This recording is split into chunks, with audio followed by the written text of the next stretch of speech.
Welcome back to our channel. So last వీడియోలో aptitude టాపిక్లో మనం క్యాలెండర్ మీద క్వశ్చన్స్ ఎలా సాల్వ్ చేయాలో ఎక్స్ప్లెయిన్ చేశాను.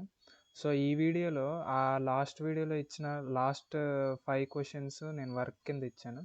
సో అవి ఎలా సాల్వ్ చేయాలో ఈ వీడియోలో చెప్తాను. సో ఫస్ట్ క్వశ్చన్ చూస్తే how many days are there in x weeks x days.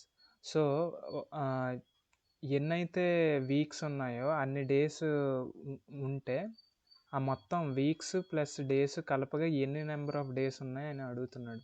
So సింపుల్గా ఎలాగ అర్థం చేసుకోండి. ఎక్స్ వీక్స్ ఎక్స్ డేస్ అంటే ఎక్స్ అనే దగ్గర ఒక వాల్యూ తీసుకోండి. ఫర్ ఎగ్జాంపుల్ ఎక్స్ అనేది 1 అనుకున్నాం. సో అప్పుడు ఆ 1 వీక్ 1 డే. సో 1 వీక్ అంటే ఎన్ని డేస్? 7 డేస్. 7 + 1 టోటల్గా ఎన్ని డేస్ అయ్యాయి? 8 డేస్ అయ్యాయి. అలాగే నెక్స్ట్ ఎక్స్ ఈక్వల్ టు 2 తీసుకుంటే 2 వీక్ 2 డేస్. సో అప్పుడు ఎంత అవుతుంది? 7 + 7 ఎందుకంటే 2 వీక్స్ కాబట్టి 14 + 2 16 డేస్. అలాగే 3 వీక్స్ అయితే 3 వీక్ 3 డేస్ టోటల్గా 24. సో ఇది కానీ మీరు చూసినట్టయితే 8 టేబుల్లా ఉంది. సో మీకు అక్కడ ఎగ్జామ్లో వాడు ఆప్షన్స్ కింద 7 14x 8x 32x వాడికి నచ్చింది ఏదైనా ఇస్తాడు. సో ఇక్కడ మీరు చూసుకోవాల్సింది ఏంటంటే మీరు తీసుకున్న నెంబర్ ఆఫ్ వీక్స్కి ఇక్కడ మీరు తీసుకునే రీప్లేస్ చేసే ఎక్స్ వాల్యూస్కి రెండు ఒకటే రావాలన్నమాట. సో అప్పుడు మీ ఆన్సర్ రైట్. ఫర్ ఎగ్జాంపుల్ నేను ఇక్కడ 1 వీక్ 1 డే తీసుకున్నాను అనుకోండి, 7 రైట్ ఆన్సర్ కాదు. పోనీ ఇక్కడ తీసుకున్నాను అనుకోండి, ఎక్స్ ప్లేస్లో మనం ఎంత తీసుకున్నాం? 1 అని తీసుకున్నాం. సో అప్పుడు ఎంత అవుతుంది? 14 అవుతుంది. ఇది 14 ఇది 8 మ్యాచ్ అవ్వట్లేదు. సో అది రాంగ్ ఆన్సర్. సో థర్డ్ ఆప్షన్కి వెళ్తే 8x తీసుకుంటే ఎక్స్ అనే వాల్యూ 1 అనుకుంటే అప్పుడు మనకి ఎంత అవుతుంది? 8 1 8 అయ్యింది. అదే ఒకవేళ ఎక్స్ వాల్యూ 2 తీసుకుంటే 8 2 16 అవుతుంది. ఎక్స్ వాల్యూ 3 తీసుకుంటే 8 3 24. సో 8x అనేది రైట్ ఆన్సర్ అనమాట. 32 తీసుకుంటే ఫస్ట్లోనే మనకు రాంగ్ వస్తుంది. ఎక్స్ అనేది 1 తీసుకుంటే సో ఎన్ని నెంబర్ ఆఫ్ డేస్ ఉంటాయి ఎక్స్ వీక్స్ ఎక్స్ డేస్కి అని అడిగితే 8x అనేది రైట్ ఆన్సర్ అనమాట. So next question. సో ఈ క్వశ్చన్ కూడా మనం ఎలా చేయాలో డిస్కస్ చేసాం ఆ రోజు. ఎందుకంటే టఫ్ క్వశ్చన్స్ మన 53 మినిట్స్ సెక్షన్లో మనం చెప్పుకున్నాం. ఒకవేళ ఇంట్రెస్ట్ ఉంటే ఆ వీడియో చూడండి, ప్రాబ్లమాటిక్స్ ఎలా చేయాలో. అందులో కొంచెం వీటికంటే టఫ్ ఉన్నది చెప్పాం. సో ఓకే, ఈ వీడియో చూద్దాం. సో ఇది ఎలా చేస్తాం? On 8th February 2005 it was Sunday. What was the day of the week on 8th February 2004 అని అడిగారు. సో ఇక్కడ మనకి 2005 8th February రోజు ట్యూస్డే అని చెప్పారు. మరి 8th February 2004 ఇయర్లో 8th February రోజున ఏ రోజు అని అడుగుతున్నారు. సో లాస్ట్ వీడియోలో మనం చెప్పుకున్నాం ఏంటి, ఇక్కడ మనకి 1 ఇయర్ బ్యాక్కి వెళ్ళాడు. సో 1 ఇయర్ బ్యాక్కి వెళ్తే ఎన్ని నెంబర్ ఆఫ్ ఆడ్ డేస్ ఉంటే అన్ని డేస్ వెనక్కి వెళ్తాం అని చెప్పాం. సో ఇక్కడ మనకు 2005 టు 2004కి వెళ్ళాం కాబట్టి సో ఎప్పుడైనా ఒకటి గుర్తుంచుకోండి, ఏదైతే తక్కువ ఇయర్కి ఉందో ఆ ఇయర్ తాలూకా మనం క్యాలిక్యులేట్ చేస్తాం అది లీప్ ఇయరా కాదా అని. ఎందుకంటే జనరల్గా 2004 టు 2005కి వెళ్ళినా 2005 టు 2004కి వెళ్ళినా మనకి నెంబర్ ఆఫ్ ఆడ్ డేస్ అనేవి ముందు ఇయర్ నుండి క్యాలిక్యులేట్ అవుతాయి కాబట్టి సో అలా క్యాలిక్యులేట్ చేయాలి. సో ఇక్కడ మనం ఏం చేస్తున్నాం, మనం బ్యాక్కి ప్రాపగేట్ అవుతాం 2005 టు 2004. 2004 అనేది మనకి లీప్ ఇయర్ కదా.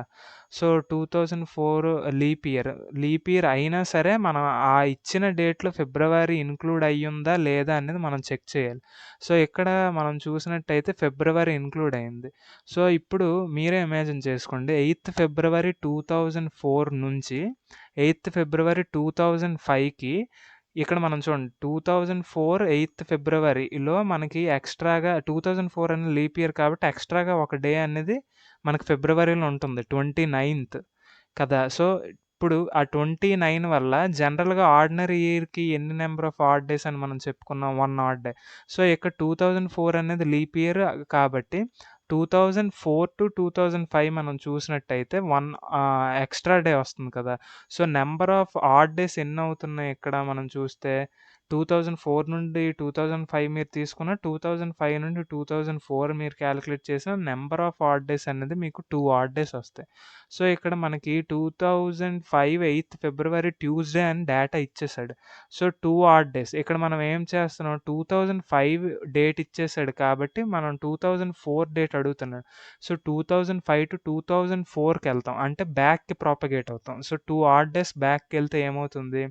Monday, Sunday. Sunday is the right answer అనమాట. సో, ఇలా క్యాలిక్యులేట్ చేస్తాం. సో, ఇప్పుడు నెక్స్ట్ క్వెషన్ చూద్దాం. So, January 1, 2007 was Monday. What day of the week lies on January 1, 2008? So, ఇక్కడ కూడా అంతే 2007 జనవరి 1న మండే అని ఇచ్చాడు. సో, అలాగైతే మనకి January 1, 2008న ఏ డే వస్తుంది అని అడిగాడు. సో, ఇక్కడ చూడండి 2007 టు 2008కెళ్తున్నాం. సో, 1 ఇయర్ ముందుకెళ్తున్నాం. అంటే మనం ఆడ్ డేస్‌ని యాడ్ చేయాలి. సో, January 1 ఇక్కడ కూడా January 1. సో, కరెక్ట్‌గా 1 ఇయర్ అయింది కాబట్టి ఇదేంటి 2007 అనేదేంటి మనకి ఆర్డినరీ ఇయర్. మీకు ఇందాకలే చెప్పాను. ఏదైతే ముందుగా వచ్చే ఇయర్ ఉంటదో అది ఆర్డినరీ ఇయరా లేదా లీప్ ఇయర్ అనేది క్యాలిక్యులేట్ చేస్తాం. ఎందుకంటే మనం ఆ క్యాలెండర్ నుండి నెక్స్ట్ క్యాలెండర్‌కి జనరల్‌గా క్యాలిక్యులేట్ చేస్తాం కాబట్టి. సో, 2007-2008 అనేది ఆర్డినరీ ఇయర్ కాబట్టి సో, అప్పుడు మనకి ఎన్ని నంబర్ ఆఫ్ ఆడ్ డేస్ వస్తాయి? 1 ఆడ్ డే వస్తుంది. సో, 2007-2008 ముందుకెళ్తున్నాం కాబట్టి 1 డే ముందుకి ప్రాపగేట్ చేస్తాం అనమాట. సో, మండే అంటే 2008 జనవరి 1 ఏమవుతుంది? ట్యూస్‌డే. ఇక్కడ ఎందుకు మనకి 1 ఆడ్ డే వచ్చిందో అర్థమైంది కదా! 2007 అనేది ఆర్డినరీ ఇయర్. అంటే లీప్ ఇయర్ కాదు కాబట్టి ఫిబ్రవరిలో ఆ ఎక్స్‌ట్రా డే రాదు. సో, ఒక ఆర్డినరీ ఇయర్‌కి ఎన్ని నంబర్ ఆఫ్ ఆడ్ డేస్ ఉంటాయి? 1 ఆడ్ డే ఉంటుంది. సో, ఇక్కడ మనం ఒక డే ముందుకి ప్రాపగేట్ అవుతాం. సో, మండే కాబట్టి Tuesday is the right answer. So, next question. On 8థ్ డిసెంబర్ 2007 సాటర్డే ఫాల్స్. 8థ్ డిసెంబర్ 2007 సాటర్డే. 8థ్ డిసెంబర్ 2006న డే ఏంటి అని అడుగుతున్నారు. సో, ఇక్కడ కూడా సేమ్ 2007-2006కెళ్తున్నాం. 2007 డేటా ఉంది. 2006 అడుగుతున్నాడు. అంటే 1 ఇయర్ వెనక్కెళ్తున్నాం.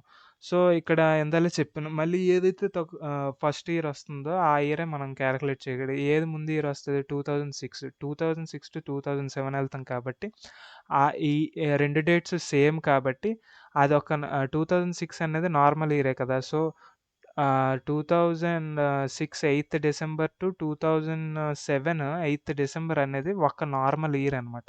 సో, 2006-2007 మనం క్యాలిక్యులేట్ చేసిన 2007-2006 అనుకున్న 1 ఆడ్ డే వస్తది. అయితే మనకి ఇక్కడ క్వెషన్‌లో 2007-2006 ఎళ్తున్నాం కాబట్టి 1 ఆడ్ డే కాబట్టి 1 డే బ్యాక్‌కెళ్తాం. సో, సాటర్డే అంటే Friday is the right answer అనమాట. సో, ఇలా మీరు ఫాస్ట్‌గా క్యాలిక్యులేట్ చేసేయొచ్చు. సో, ఇది last question. What will be the day of the week 15th August 2010 అని అడిగాడు. సో, ఇలాంటి టైప్ ఆఫ్ క్వెషన్స్ ఎలా చేస్తామో కూడా ఎక్స్‌ప్లెయిన్ చేసాం. సో, 2010 కాబట్టి దీన్ని మనం 3 పార్ట్స్‌గా డివిజన్ చేసుకున్నాం. ఇది అర్థం అవ్వాలంటే నేను ఇక్కడ సింపుల్‌గా చెప్పేస్తున్నాను. ఇది అర్థం అవ్వాలంటే దీని ముందు నేను చేసే ప్రీవియస్ వీడియో 53 మినిట్స్ సెక్షన్‌లో ఇలాంటి టైప్ ఆఫ్ క్వెషన్స్ ఒక 2-3 ఎగ్జాంపుల్స్ నేను చెప్పాను. అవి చూస్తే మీకు అర్థమవుతది. ఇక్కడ నేను సింప్లిఫైగా చెప్పేస్తున్నాను. సో, 2010 కాబట్టి ఫస్ట్ మనం ఒక్కొక్క 3 సెక్షన్స్‌గా మనం డివైడ్ చేసుకున్నాం. 2000, 2009, 15, 8, 2010. 8 అంటే ఇక్కడ ఆగస్ట్ అని 2010. సో, 2000 వరకు ఎన్ని నంబర్ ఆఫ్ ఆడ్ డేస్ ఉన్నాయి? 0 ఆడ్ డేస్. అది ఎలాగో మనం లాస్ట్ వీడియోలో మనం చెప్పుకున్నాం. సో, అందుకే ఇక్కడ నేను డైరెక్ట్‌గా రాసేసాను. 2000 ఇయర్స్‌కి ఫస్ట్ 2000 ఇయర్స్‌కి మనకి 0 ఆడ్ డేస్ వచ్చాయి. So, 0 odd days. So, 2009 so, next 9 years కదా! ఎన్ని నంబర్ ఆఫ్ లీప్ ఇయర్స్ ఉన్నాయి? ఎన్ని నంబర్ ఆఫ్ ఆర్డినరీ ఇయర్స్ ఉన్నాయనేది క్యాలిక్యులేట్ చేస్తాం. సో, నెక్స్ట్ 9 ఇయర్స్‌లో 2001 అనేది ఆర్డినరీ ఇయర్, 2002 ఆర్డినరీ, 2003 ఆర్డినరీ, 2004 అనేది leap year.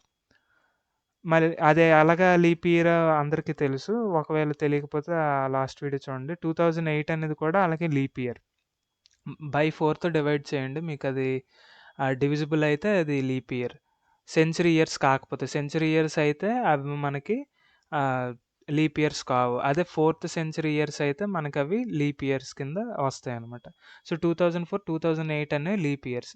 So, 2 leap years ఉన్నాయి. 2 లీప్ ఇయర్స్. ఒక్కొక్క లీప్ ఇయర్‌కి ఎన్ని నంబర్ ఆఫ్ ఆడ్ డేస్ వస్తాయి? 2 ఆడ్ డేస్ వస్తాయి. So, 2 into leap years. ఎందుకంటే ఈ 2 అనేది ఈ 2 ఇయర్స్‌కి 2004, 2008 కదా! సో, 2 అని రాశాను.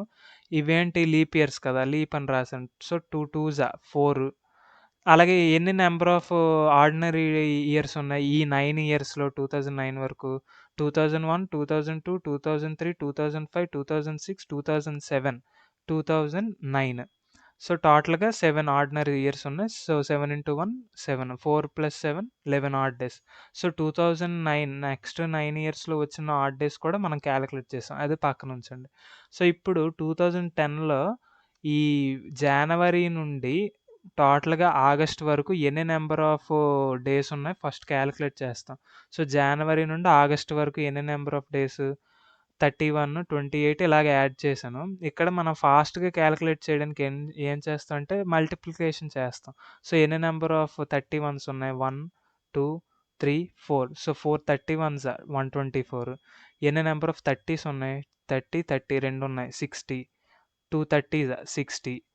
నెక్స్ట్ 15 ఒకటుంది. 15 రాశాను. 28 ఒకటుంది. 28 రాశాను. ఇవన్నీ యాడ్ చేస్తే 227. మళ్ళీ 227లో ఎన్ని నంబర్ ఆఫ్ ఆడ్ డేస్ ఉన్నాయి కాలిక్యులేట్ చేస్తాం. అదెలా కాలిక్యులేట్ చేస్తాం? 227/7 అని ఏస్తాం. సో, 32 పాయింట్ సంథింగ్ వస్తది. సో, 7 32s అంటే 224 అనమాట. సో, 224 కూడా కంప్లీట్‌గా 32 వీక్స్ అనమాట. కంప్లీట్‌గా 32 వీక్స్. ఏవైతే మిగిలిపోయాయో ఆ ఎక్స్‌ట్రా డేస్‌నే మనం ఆడ్ డేస్ అంటాం. సో, ఆ ఆడ్ డేసే ఈ 3 అనమాట. సో, 224 + 3 కలిపితే ఎంత? 227 డేస్ వస్తాయి. So, 32 week + 3 odd days. So, ఈ 3 మిగిలిపోయాయి. ఇప్పుడు మనం 2000 ఇయర్స్‌కి 0 ఆడ్ డేస్ వచ్చింది కాబట్టి 0 అందుకే అది తీసేసాను. అది మరి వాల్యూ లేదు కాబట్టి. నెక్స్ట్ 9 ఇయర్స్‌లో ఎన్ని ఆడ్ డేస్ వచ్చాయి? 11 ఆడ్ డేస్ వచ్చాయి. 11 యాడ్ చేశాను. 11 నెక్స్ట్ ఈ ఇయర్‌లో 15th ఆగస్ట్ 2010లో ఎన్ని నంబర్ ఆఫ్ ఆడ్ డేస్ వచ్చాయి? 3 ఆడ్ డేస్ వచ్చాయి. సో, 3 మళ్ళీ ఈ 2 ఆడ్ డేస్ యాడ్ చేస్తాం అనమాట. ఇప్పుడెంతొచ్చింది? 14 ఆడ్ డేస్. 14 ఆడ్ డేస్ అయితే ఎంత? 2 వీక్స్ అనమాట. కంప్లీట్‌గా 2 వీక్స్ అయిపోయాయి. ఇంక మనకి ఎక్స్‌ట్రాగా ఏ ఆడ్ డేస్ లేవు. 0 ఆడ్ డేస్. కాబట్టి ఏంటి 0 అంటే ఏమని చెప్పాను లాస్ట్ వీడియోలో? సండే అని చెప్పాను. అలాగే 1 వస్తే మండే, 2 వస్తే ట్యూస్‌డే. అలాగా స 0-6 వరకు మనకి ఏ నంబర్‌కి తగిన ఆ రిలేటెడ్ డే ఉంటుందనమాట. అవన్నీ లాస్ట్ వీడియోలో చెప్పాను. ఒకవేళ మీకు నా ఎక్స్‌ప్లనేషన్ ఇప్పుడు నేను చెప్పింది అర్థమైనట్టయితే ఆ వీడియో చూడండి. అర్థం కాకపోయినా ఒకసారి వెళ్లి చూడండి. అలాగే ఈ ఛానెల్ సబ్స్క్రైబ్ చేసుకోండి. ఇంకా యాప్టిట్యూడ్ టాపిక్స్ ఎక్స్‌ప్లెయిన్ చేయడానికి ట్రై చేస్తాను. Thank you.